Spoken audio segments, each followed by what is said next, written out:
So what God did for them in the Old Testament was that any dimension of God you need part-time, the way he hands over that dimension to you is that he encapsulates it in a name. So the purpose of the names of God is not for nomenclature. It doesn't need to be introduced. He is the creator of all things. So we all know him intrinsically. He said that light is the true light that lighted every man that cometh into the world. So God's naming is not for introduction. It's for dimensions. His names trap his dimensions. And there are two dimensions to his name. There are the Elohimistic names of God and there are the Jehovahistic names of God. So you have El Shaddai, El Elyon, Elohim, El and El. All of that speaks of his power to provide and to save. Then you have Jehovah, Jehovah Jireh, Jehovah Shammah, Jehovah Shalom. All of that speaks about his dominion. So he dominates hunger, he dominates sickness, he dominates crisis. So the names of God are designed to capture his dimension. So when Abraham had a need, he didn't need the God that dominates, he needs the God that provides. So it was El Shaddai that came to him. And when Abraham was dying, he didn't give his children cows, because if you give them cows will finish. So the way they blessed them was to impart them the names that they have collected. So when God met Moses, he said, I revealed myself to Abraham, Isaac, and Jacob as the El Shaddai. That's why they all walked in abundance. That's the mystery of the names of God, to track different dimensions of God. When Moses was going to Pharaoh, he needed a new introduction. El Shaddai will not work, because you are going to confront Pharaoh. Pharaoh is a warrior. You need another dimension. So he introduced himself as Yahweh. I am that I am. Jehovah Elohim. And so Moses showed up and confronted the greatest king of all time and said, the God of the Hebrews have sent me. Let my people go that they may serve me. And Pharaoh refused. He dropped one plague.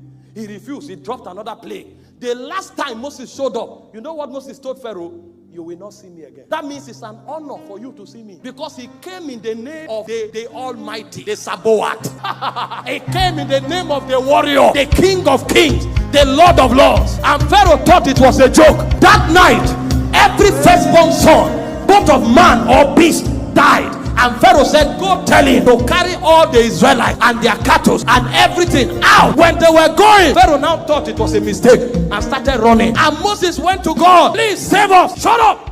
Do you know who you came in? You came in the name of the I am that I am. You are self-sufficient. Pharaoh is too small. In fact, in Exodus 7:1, he said, I have made you a god to Pharaoh. Pharaoh is not your contemporary. Pharaoh is not your enemy. Pharaoh is your servant. And all of that was because of a name, Yahweh Sabaoth. And he told Moses, face the sea, stretch your rod. And Moses stretched his rod. And suddenly, the Bible said, with a blast of his nostrils, he parted the Red Sea, and they saw the water separate, and water stood like ice block, and over 5 million men walked through the water on dry ground.